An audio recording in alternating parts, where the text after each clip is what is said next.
Have you ever wondered what it would be like to be Sigourney Weaver's daughter? Well, plot twist, it fucking sucks. On today's Humble Opinion, we're taking a look at Alien Isolation.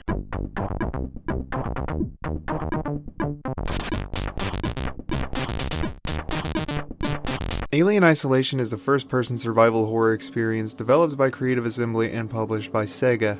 It's the result of a romantic rendezvous between gravity and dead space in that it's a cinematic experience set in video game space.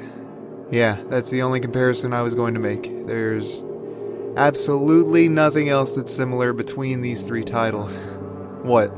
You don't believe me? Okay, fine. There's also a weapons crafting system. In Alien Isolation, you play as Amanda Ripley, love child of Sigourney Weaver and Isaac Clarke, working as a space engineer in order to find missing Mama Ripley from the Alien movies in the 70s. Some asshole says he has a lead, and without further ado, you're off to reap the consequences of further poor life choices. I bet you're starting to understand why they named it the way they did, huh? I feel completely alienated and isolated from the rest of the target audience because I've never actually watched the movies. Needless to say, shit goes south, and you find yourself isolated on an abandoned, dilapidated planet cracker, the USG Ishimura. The space station Nostradamus. Admittedly, I didn't make it very far into the game. More specifically speaking, I never saw the actual alien, so you'll have to take that into consideration for the rest of the review. But I still have a few talking points worth going over, so hear me out. The first thing to note is that the survival horror genre has a few problems that plague the games in it. Mainly, this is that once you've died a few times, the threat is no longer at all scary. Horror comes from the unknown, and once you know what it is, it's no longer horrific.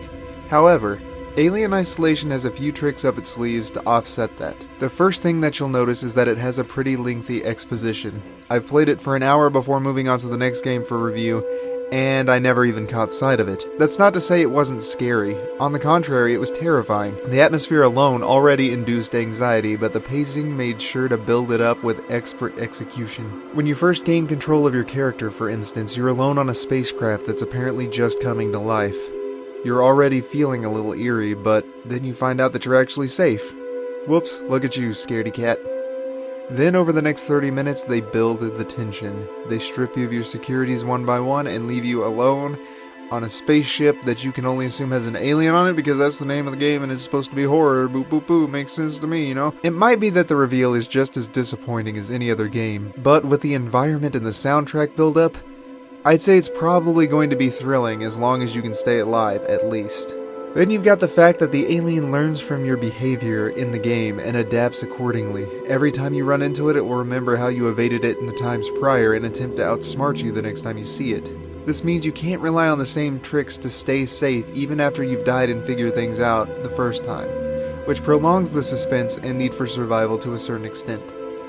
And that's not even touching on the subtly fear-inducing nuances like the fact that save points don't pause your game and you can look over your shoulder while you use them. Talk about 3 seconds of pure paranoia.